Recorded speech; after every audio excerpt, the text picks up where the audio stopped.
This is new for all of us and a little bit difficult. So I appreciate the opportunity to talk to everybody across the state. So I'm excited to introduce our speaker. But before we do that, I want to talk a little bit about where we are in terms of environmental policy and why innovating for the earth is so important.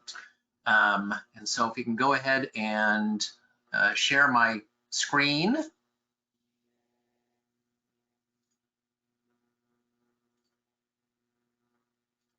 All right. So the reason that people think about environmental policy in terms of primarily going to the government is that we've had good success that way. In the 1970s, when we created the Clean Air Act and the Clean Water Act, it worked because we had big outfalls into the river, we had big smokestacks, and government was particularly good at targeting those sorts of problems. And so now, with that success, people think, well, we can do that same thing again with the problems we face today. But in 2009, Bill Ruckelshaus, who was the first EPA director, of course, and passed away recently, wrote a great piece talking about how different the environmental problems are today than what we faced in the 1970s.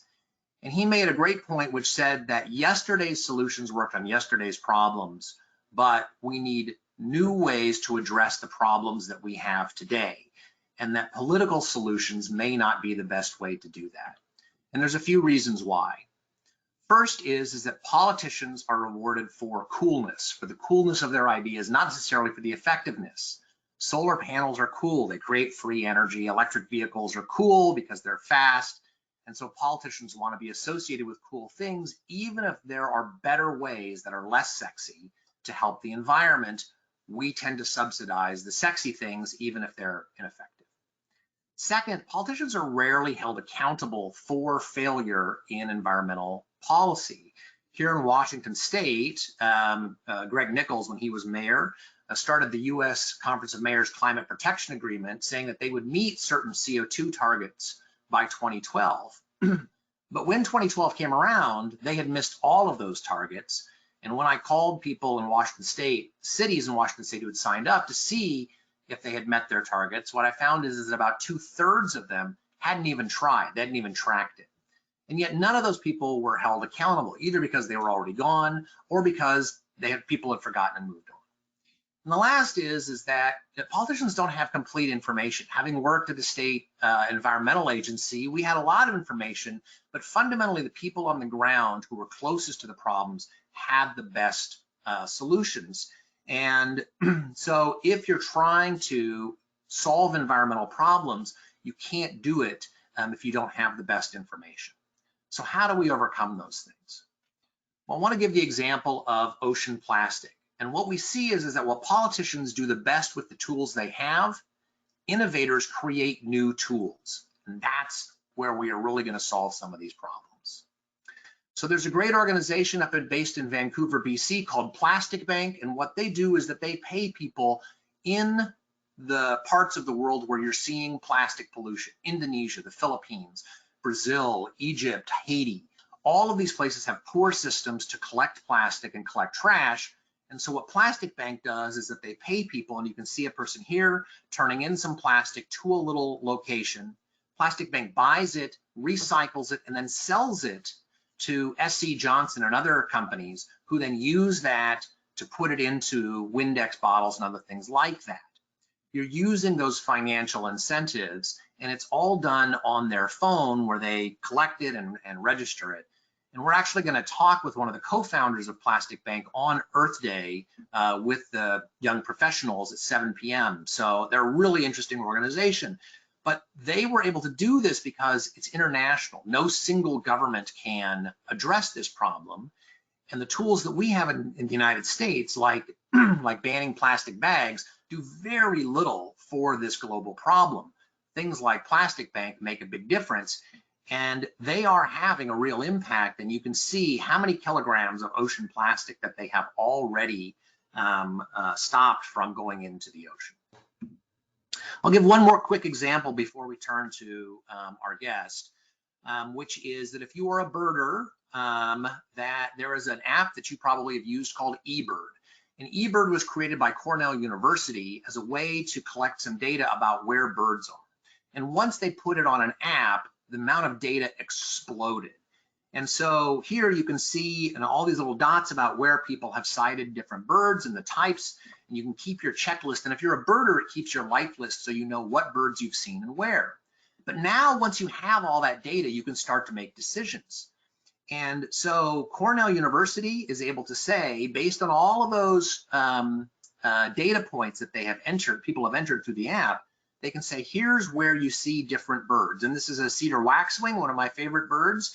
And it shows where you can see the cedar waxwing based on the data that they have received. But they can also do environmental protection with it. And in California, they created a program called Pop-Up Wetlands, where they took the data about where seabirds were, went to farmers who had property right where the data showed that the seabirds would be passing through, and asked them, how much would we have to pay you to create a wetland, to flood your field during January and February during migratory season? And they did a reverse auction and came up with a financial reward for farmers that did this. But the key thing is that they had the data from the citizen science from the app to do this in a way that they never could before. These are the exciting innovations that are going on that are changing the way that we help the environment and are addressing the problems that Bill Ruckelshaus talked about. So these two quotes stand out at me. Our guest is from AI for Earth. I talked with Michelle Lancaster about a year ago, and one of the things she said that struck me was environmental problems are getting larger, and the only thing that can keep up with this is technology. And our guest is Bonnie Lay from AI for Earth at Microsoft. And I watched one of her speeches, and she said, I kept thinking that it has to be something we can do in order to make this work faster. That's what started me thinking about technology as a tool to help the environment. So let me introduce Bonnie.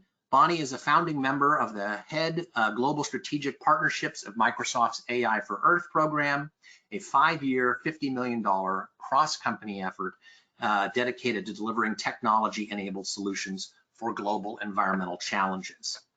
Previously, she worked in the field and she helped initiate a marine program for wildlife conservation in Myanmar. She'd also discovered a new sea slug species in the Caribbean and researched climate adaptation of endangered penguins in South Africa. So let's please welcome Bonnie. She has great stuff to say. Thank you so much for the lovely introduction, and it's such a pleasure to be with all of you today. And I'm excited to chat a little bit more about what we've been doing with AI for Earth and how we've been thinking about technology as the solution for the different environmental challenges that we're facing. So I'm going to work on sharing my screen now with you guys, and hopefully you'll be able to see it in just a second. All righty. Perfect. All right, so I'm going to give it a second, and I think the screen should be able to be shared with all of you soon.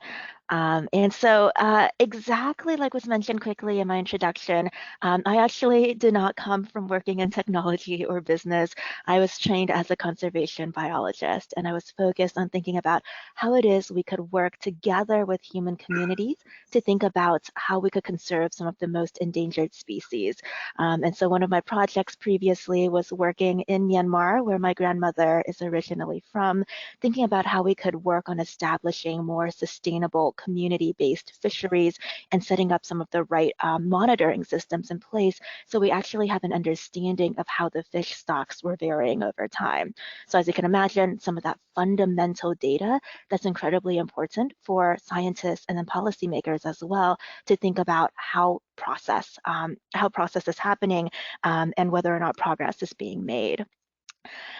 But exactly as was mentioned, I started to find as I was working the field that the work was just not happening quickly enough. We were working on setting up community monitoring systems, working with local fishermen, but we oftentimes find what you see pictured in this situation, into this picture, which is we came across one of the largest catches ever recorded illegally of some of these endangered ray species.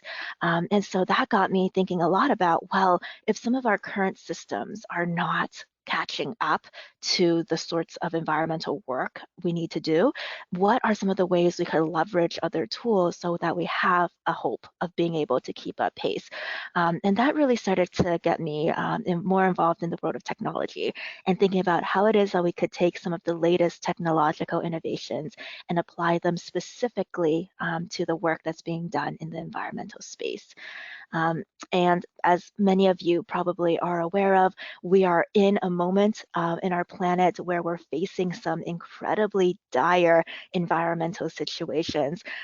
Scientific studies have shown that we need to keep our global temperature rise to a maximum of 1.5 degrees Celsius if we are to have any hope of maintaining a sustainable life on our planet. And we've already gone up to more than 1 degrees Celsius increase for that temperature maximum.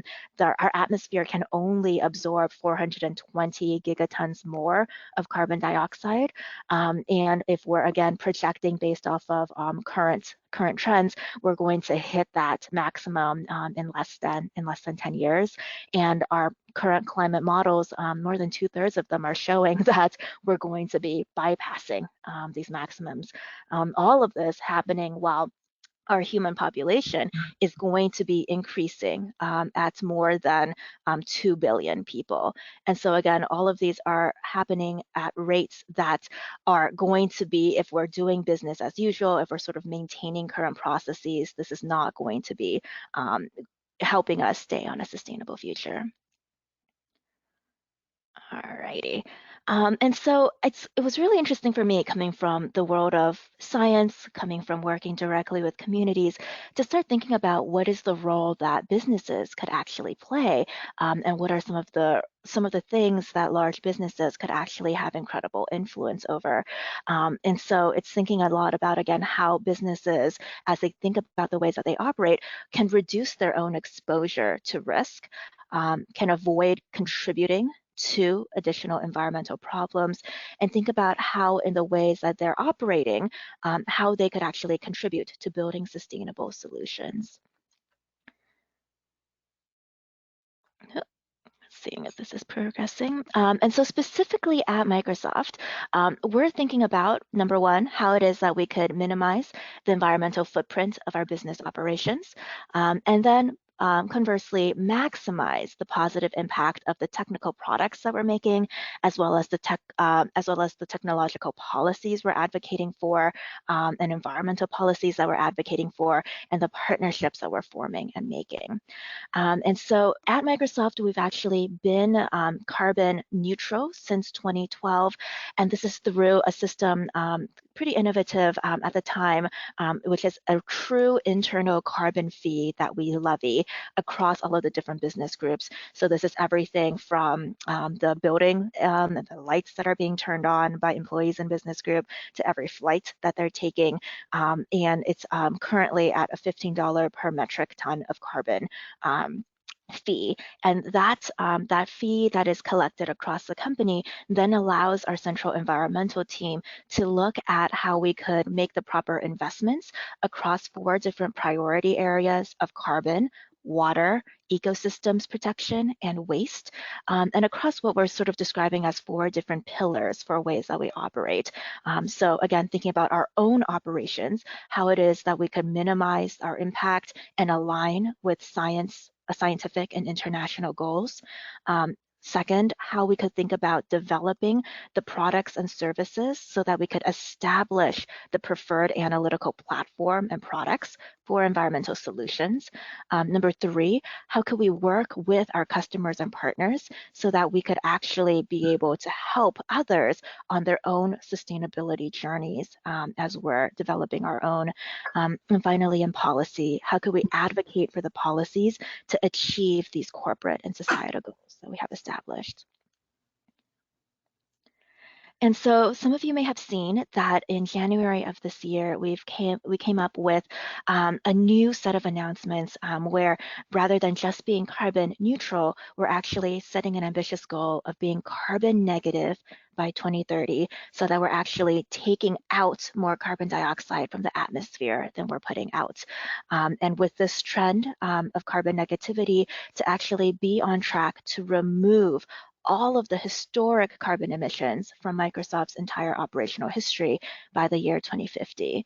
And as one of the ways to help achieve those goals, we realized that not all of the technologies are available to date to be able to meet these goals that we set for ourselves. And so also setting aside a $1 billion climate innovation fund specifically to look at how it is we could help spur on the development of these technologies and bring their costs down to a level where it actually would be able to allow for others to be able to actively participate in being able to to be able to work on their own plans for carbon reduction as well. And so I will speak specifically about one of the ways that we have been already contributing to the development of new technologies through the AI for Earth program. And so the AI for Earth program was started about 2.5 years ago now, and was focused on looking exactly at how it is that we're going to create a bridge across these two areas of environmental science and the challenges that we're facing in that sphere of being able to have the data and the analytics available to make decisions more quickly, and all the innovations that are happening in the computer science space. And the way that the AI for Earth program functions is we work on being able to increase access to cloud and AI technologies through a grants program, be able to provide the training for how to take maximum advantage of those tools. As you could imagine, not all environmental scientists are necessarily the most gifted in the computer science space. And so we're really looking at that skill share and transfer. And finally, how can we look at fueling innovation? There's some really strategic ways of partnering with Microsoft Research, Microsoft data scientists, and looking at working hand in hand with some of these key organizations in the environmental space. So to date, we've now given more than 500 grants with impact in more than 80 countries around the world. And we're really looking at how to work on scaling innovation across the entire technology stack.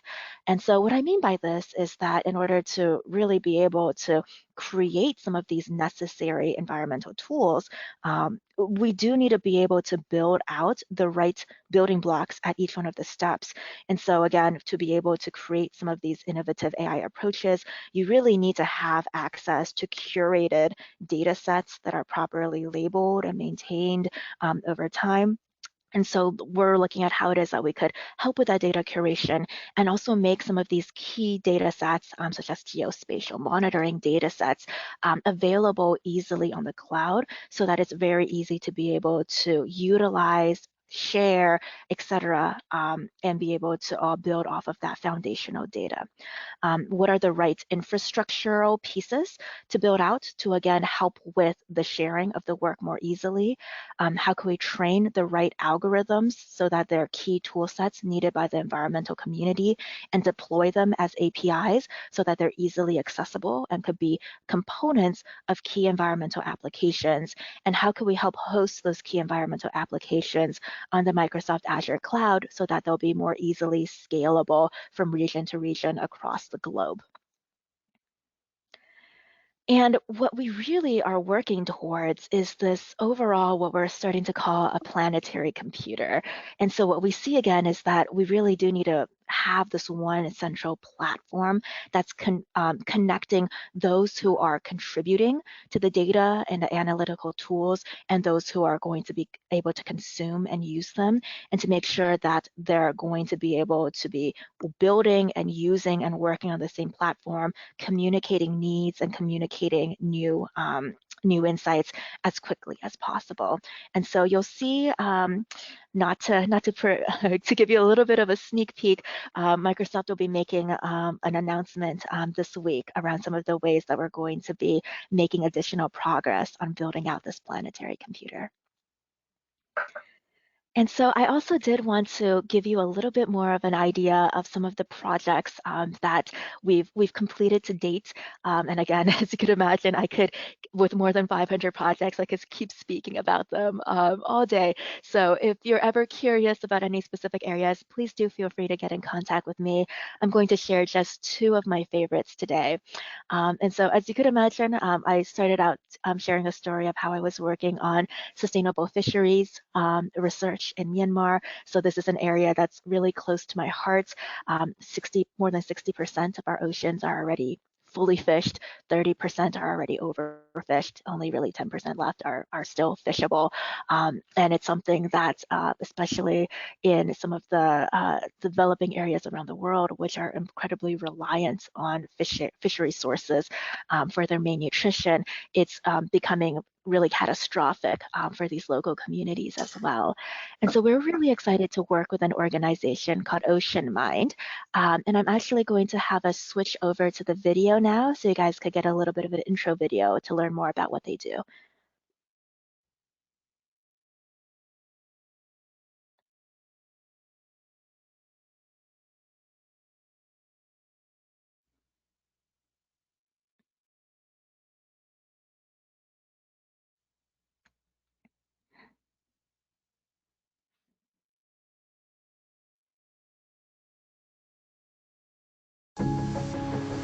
It's amazing how much humans take from the sea.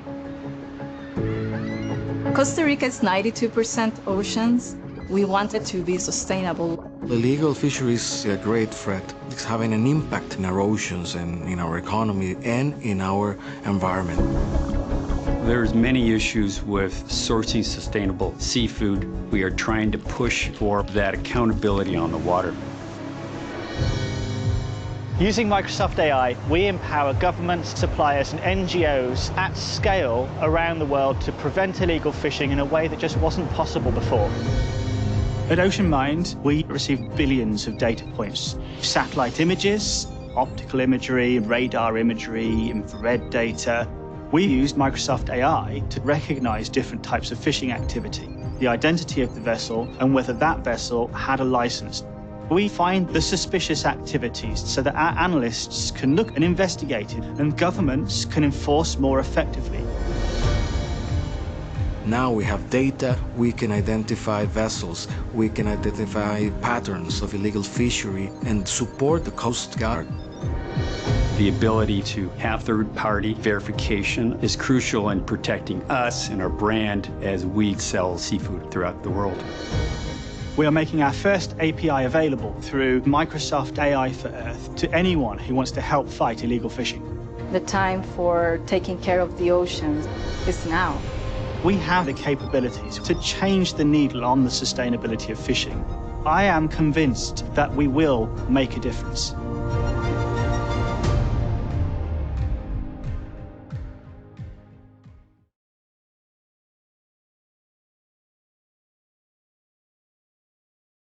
Fantastic.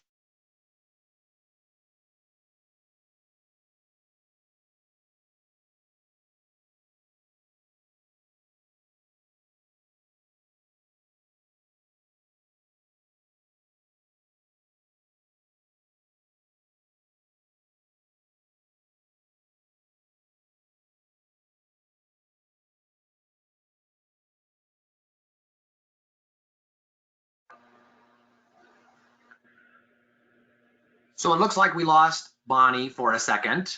We will get her back. But one of the things I wanted to say about the video that she just did was that the fundamental problem of overfishing is a problem of lack of property rights. And so you don't have problems like this, like overfishing with cattle or other things like that, because you have the property rights. What the AI allows governments and other organizations to do is to get control of the property rights so that you don't have what's called a tragedy of the commons. So this is a fundamentally free market problem because you don't have enforceable property rights.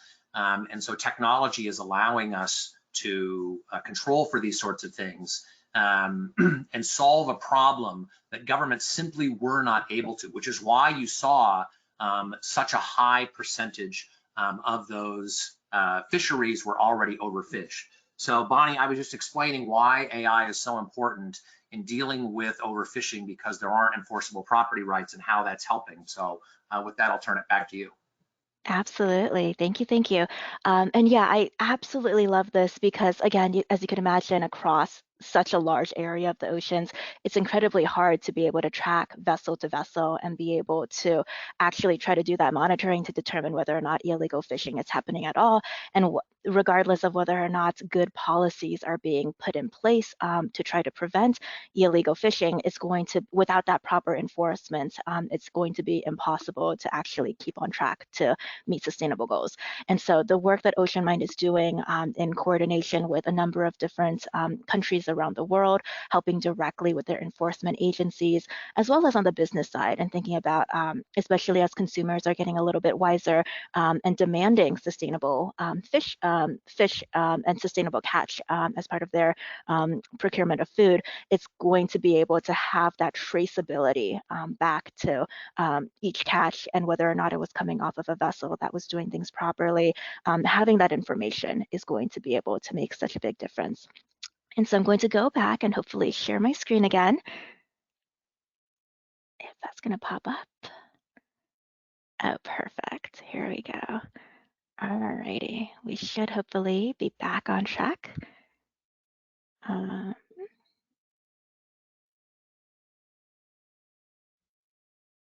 Perfect. And so the next example that I wanted to chat with you about is an organization called Sylvia Terra. And they are a startup based in the San Francisco Bay Area.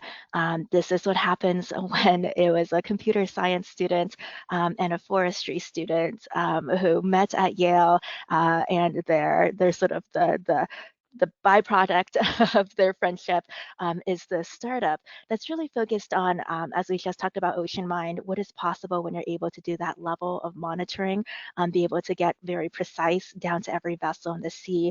They're doing this terrestrially on land with every single tree. And so they were able to leverage AI and remote sensing technology to be able to create the first map of every single tree in the continental US, down to its identified species, to its diameter and its height. And so this was ended up being processing more than 537 million acres of land. That's more than 800 terabytes of imagery. And this was being done at 10 times the speed of any previous compute efforts. And ultimately, they were able to identify more than 90 billion trees. And so as you can imagine, being able to have access to that first layer, that data layer, what they're calling the Sylvia Terra base map of every tree in the US, that's the sort of data that we've never been able to have access before, and is able to unlock a ton of different capabilities. So you can imagine everything from being able to monitor forest ecosystems, to be able to better do prediction of wildfire risk and things like that. The specific use case I'll chat with you guys about now is Sylvia Terra was able to partner with the Nature Conservancy to work in Pennsylvania to think about how it is we could actually help engage smallholder farmers, smallholder landowners, smallholder forestry owners, in actually entering the carbon market. So as you can imagine, the way that carbon markets usually work, those who actually are able to offer offset credits are these very large forestry projects. And it just takes, again, a ton of investment to be able to actually do that level of verification in order to, again, offer valid credits on the market. And so smaller forestry owners have historically been shut out of this because being able to do that level of investment is just incredibly difficult to do. And so they're really their way of being able to make money off of their forests is really cutting it down and offering it to timber companies. So we're thinking about, well, if we actually have this technology available that's able to do tree by tree monitoring much more cheaply and much more quickly than ever before, what sorts of possibilities could that actually open up? And so Sylvia Terra was able to work with Pennsylvania forestry owners on being able to leverage their technology to be able to provide the calculations on the estimates of how much how much carbon potential keeping their forest standing was worth, and we're able to pilot that and have these new offset credits available. And Microsoft was the first to actually purchase those as part of our own commitment to being able to be carbon neutral and now carbon negative. And so it's a really good example, I think, of thinking about how it is that some of these technologies that we're investing in are able to unlock new sorts of data, new analytical potentials, new insights, and be able to actually tie that into new actions that are possible on the part of the forestry owners to actually have a financial incentive to keep their forest standing, and ways for corporations and others in the offset market to actually make those purchases. And so I think in summary, hopefully you come away from hearing about some of the work that we've doing, that it's really clear that there's a big opportunity for technology to be able to play a role. The way that big data with big compute applied to it is going to be able to unlock new insights that will actually allow us to make some strides towards these big environmental challenges that we're facing. And so we at Microsoft and we at AI for Earth are really excited to think about some of the roles that we could start playing to help support these solutions, and we'll be really focused in the coming years on how it is that we continue to scale these solutions and make them widely accessible to the public. And so with that, I will be more than happy to stay on the line and help answer some of the questions from any of the attendees. That was great. Thank you. I really appreciate that. So if you have a question, go to the chat box and type in the question, and then we will have somebody choose them and read them out for us. But before we get started, I just wanted to ask you a question, Bonnie, to get us started, which is that when people talk about environmental problems, and especially climate change, people may be concerned about the risk, but they also are concerned about the cost and the expansion of government, which a lot of folks on the right who have concerns about climate change are also worried about those things. And I want you to talk a little bit about how technology can reduce the costs of achieving those environmental goals so that we're not having to make a trade-off between the environment and the economy. And I'll just give you a quick example. You talked about the APIs, and what an API is, if you don't know, just for computer programmers, it's a box where essentially a computer programming black box where programmers can send a request for data, and then the API calculates it and then sends it back.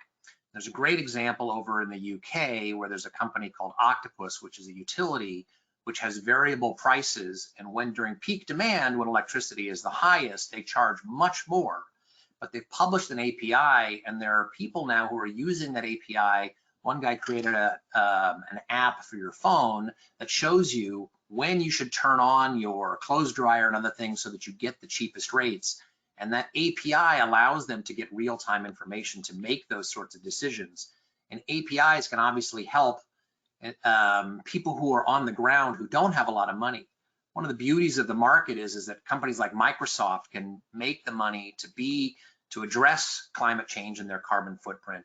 But your work in Myanmar, I'm sure, is very different, where you don't have a lot of resources, and driving down the cost of environmental help is really important. So talk a little bit about how technology and the work that you're doing can open that opportunity and reduce the cost of helping the environment. Yeah, that's exactly right. And as you can imagine, coming from the nonprofit space into a large corporation like Microsoft, we're talking about very different levels of resource availability, right? And in order for us to be able to work towards this overall sustainable future for our planet, we need to be able to get to the point where people at all different resource levels, organizations at all different resource levels, are going to be able to all work towards making the decisions that will lead to a more sustainable future. And so one way that I think about this is that ultimately, for us to get to more environmentally sustainable actions, what we really need to do is to be able to do that optimization piece as effectively as possible. Like we're talking about it's overall this resource optimization problem where we have a limited amount of natural resources. We cannot exceed the usage of them above a certain threshold, above which our planet will be out of sync and out of whack. And so how is it that we could work towards being able to optimize the usage of these limited resources in a way that we have a hope of a sustainable future. And so working on that optimization problem is that piece that technology really has a role to play, because a lot of the things that that previously went into being able to do that are costly, time-consuming processes around monitoring, as one example, right? Having to actually go out and be able to track every single tree that grows in an area is something that takes a lot of time resources and takes a lot of cost to be able to do, and to be able to do that consistently over time and on a time frame and quickly enough that we could actually be making the right decisions is going to be essentially not feasible.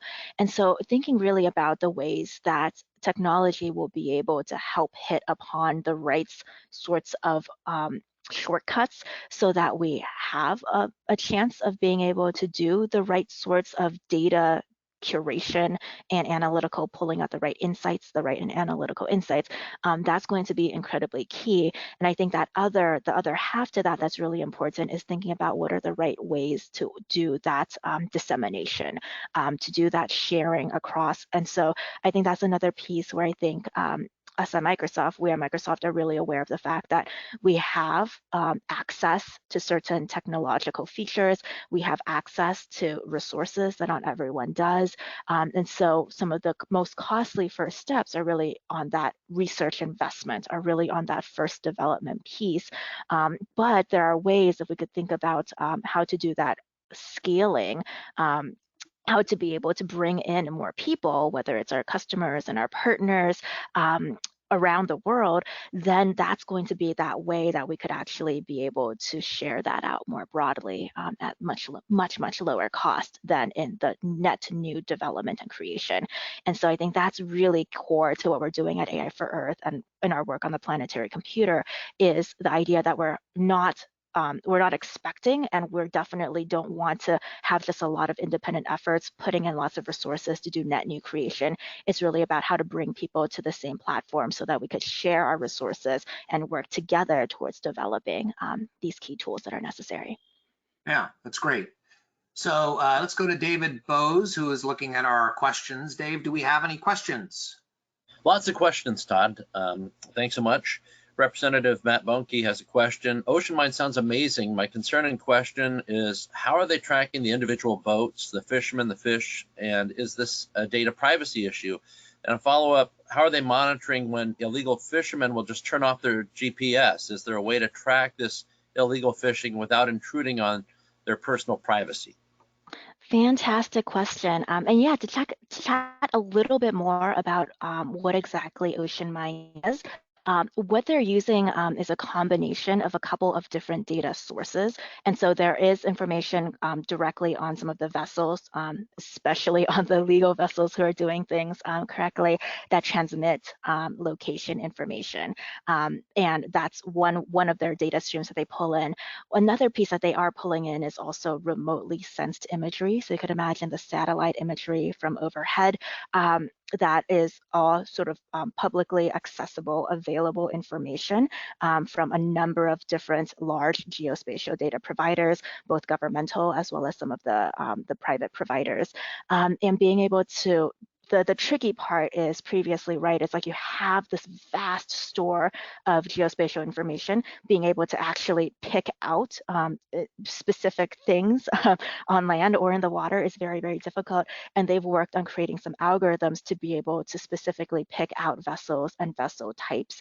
And they have a number of algorithms that essentially are able to pick out and try to determine, is this vessel type occurring in an area of the water where it makes sense and where it should be? Is it moving in a way that is again indicative of illegal behavior, or is it moving in a way that seems to be that is engaging in illegal fishing?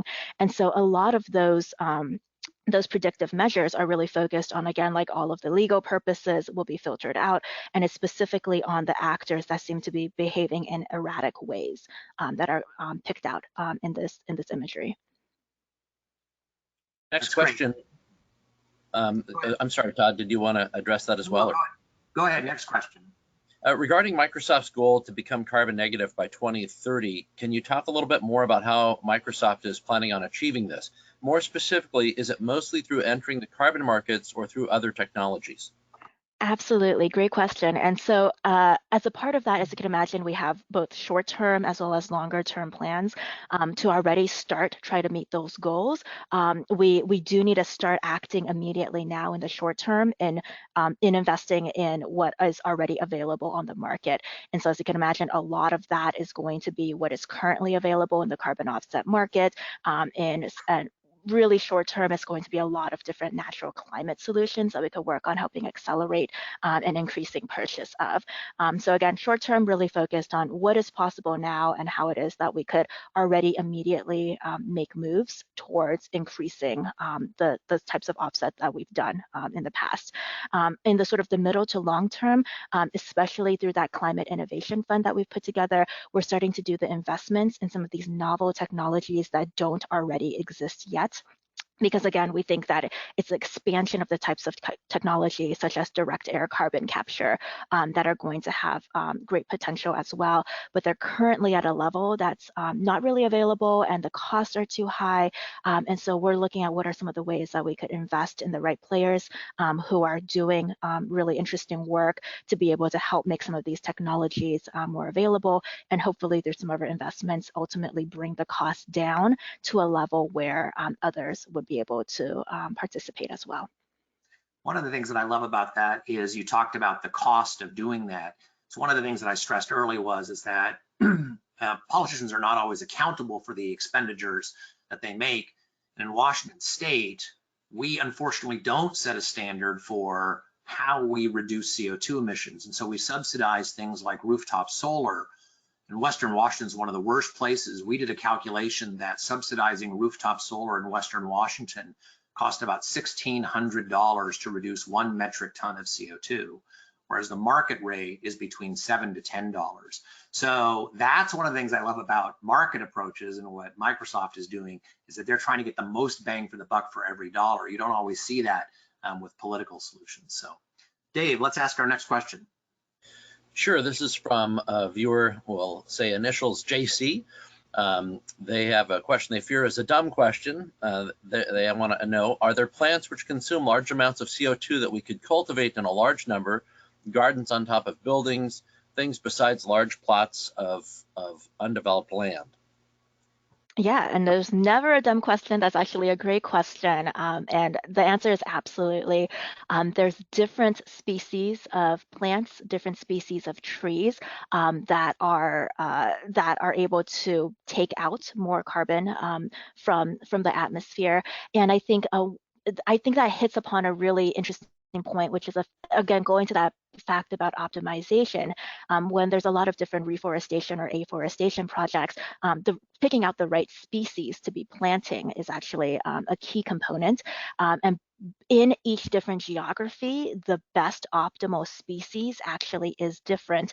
And so being able to work with the right technologies to actually be able to pick out what is the right species and what is the right species blend to be planting, that would be, again, contributing to the native ecosystems in the area to be able to help maximize in carbon capture. There's, again, a ton of different factors, with carbon capture being one component, ecosystem restoration, native habitat restoration, things like that, all of those being factors to help with the selection of what are the right things to plant.